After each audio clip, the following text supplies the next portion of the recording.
Good morning, darlings. I'm Mrs. J. Sweetapple. Oh, morning.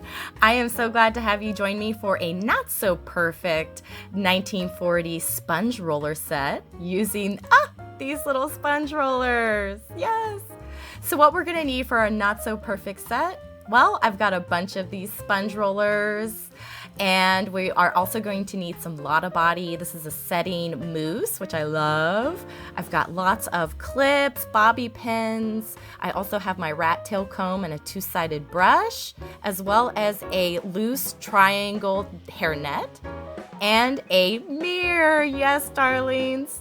So last night I washed my hair and then basically just let it air dry overnight while I slept. So this morning I'm just gonna brush my hair and make sure that everything is good, no tangles and getting any kind of knots out, and just making sure everything feels good for our setting today with the sponge rollers. Now with my mirror here, I'm gonna go ahead and make our first part for the setting. And I use my rat tail comb here, and I am just gonna make my first part right in the center. And this isn't how my brush out for tomorrow will look, but it's the best way that I feel is easiest for setting my hair. So down the center there, not so perfect, but I'm gonna make my first section going from behind my ear, as you can see, and going as straight as I can up to that center part. And then that section I'm gonna twist. And what I'm gonna do is grab one of my little duckbill clips, and I clip that first section out of place. There we go. Now we're going to do this other side. And again, from behind the ear straight up. Not so perfect, but it's going to be good enough for me. And twist that up out of the way. And again, with a duckbill clip, I go ahead and clip that section. And we're going to move on to our back now. Working on the back, I like to make 3 equal sections. First section, you'll just go ahead, kind of go down, twist out of place. It's not as perfect, but perfect for me. And I will do the same on the other side, just kind of making each of those 3 sections as equal as I can. And twisting, clipping, right out of place. That way they're out of the way to work on the very center back section first, which I always feel is kind of the hardest. But what you're gonna do is try to section your first little pieces for setting your sponge roller in. And it's important to make sure your section isn't too thick. And using my Lotta Body mousse spray, which I love so much, it is so less messy than some of the other setting sprays and works just as well. But I work that in using my comb, and then what I'm gonna do is take my first sponge roller, as you can see there, you pop it open, and I'm gonna work my ends first, rolling those in and kind of feeling it, and just making sure it feels good, and rolling and feeling as I go up and clicking that section in place. And then I'm going to move on to another section. Again, I just feel my sections out for each roller and just making sure it's just all kind of equal thickness, working that Lotta Body mousse in. And again, the back section I feel is always the hardest, but you're going to work those ends, rolling them in, and then rolling up, clicking in place. There you go. Now I'm going to do this same process for the rest of the back section here. And here is the back section. I went ahead and did 1, 2, 3, 4, 5 rollers. And now we're going to move on to the other 2 sections that we clipped out of place, doing the same process. So feeling out a right thickness for a part or for a section using the Lotta Body mousse. And again, I just like to really work that mousse and that setting lotion into the ends. So that's where I like to keep my curls for my week. And then I will go ahead and take another sponge roller and sometimes you got to do it again, but you're going to go ahead and just take the ends, roll them in, try to get them as centered and straight, and click it in place.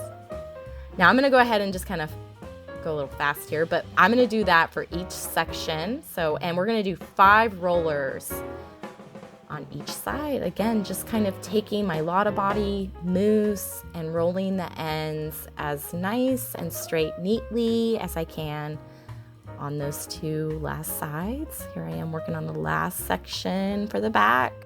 And up!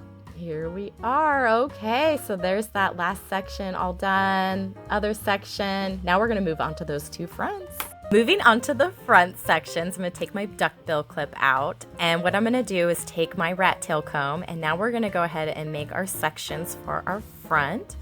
And I just kind of mimic how we did the front, kind of following till the center part. And we're going to do 3 sections.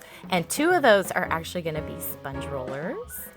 So I do the same process with the Lotta body, putting the sponge roller in. And then with this, I had to do that one a couple of times. But with that front section, I'm actually going to go ahead and not use a sponge roller, but I'm going to make that into a pin curl. And just kind of rolling between 2 fingers and working it into a cute little curl there. I am now going to take a bobby pin, yep, and I'm going to go ahead and stick that in and make a cute little pin curl, and there we go. I'm also going to go ahead and work on the second side and do the same thing.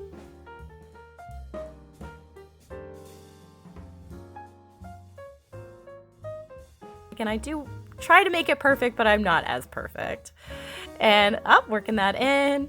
And now we're going to work on that last pin curl. Oh, and those are just for the front section for tomorrow's brush out. But we're all done. Look at that. There's my pin curls. All of my sponge rollers are in place. And now I'm going to go ahead and set and secure everything with my hairnet triangle. I take my seamed side and place that right on the back, getting all of the pin curls. It's almost like putting on a headscarf. You take your 2 sections on the sides.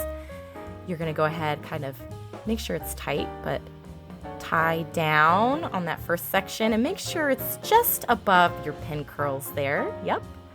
And then with that middle section, I'm going to go ahead and pull it tight, making sure my rollers are all secure and not moving around.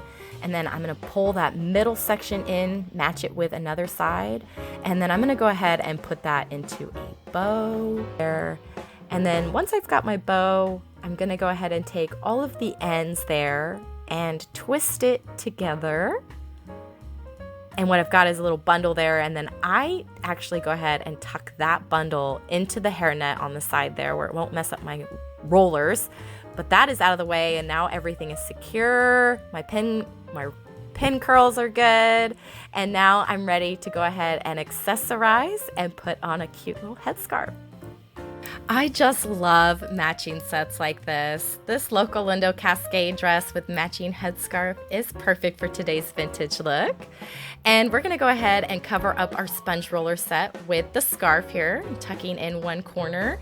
I'm going to go ahead and kind of put this on the same way as our triangle scarf, taking 2 sections on the sides there and tying those and securing them just above our pin curls again, like that, and taking the middle section, pulling it tight, working on it a little bit, and voila, I've got a not so perfect little bow there, but good enough for me.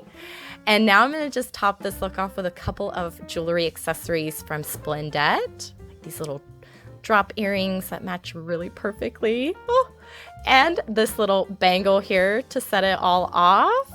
And I feel like I need a little something else for the headscarf, like this floral hair clip that I'm just going to kind of clip into the side of the scarf. And voila! Yes, so we're all set and our sponge rollers will dry overnight. I will see you all tomorrow for our brush out.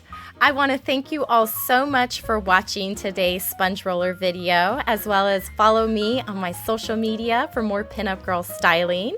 Stay tuned for our part 2 brush out, and thank you to Local Lindo for the dress and matching headscarves. You all stay safe, you stay lovely, and as always, stay vintage. Cheers!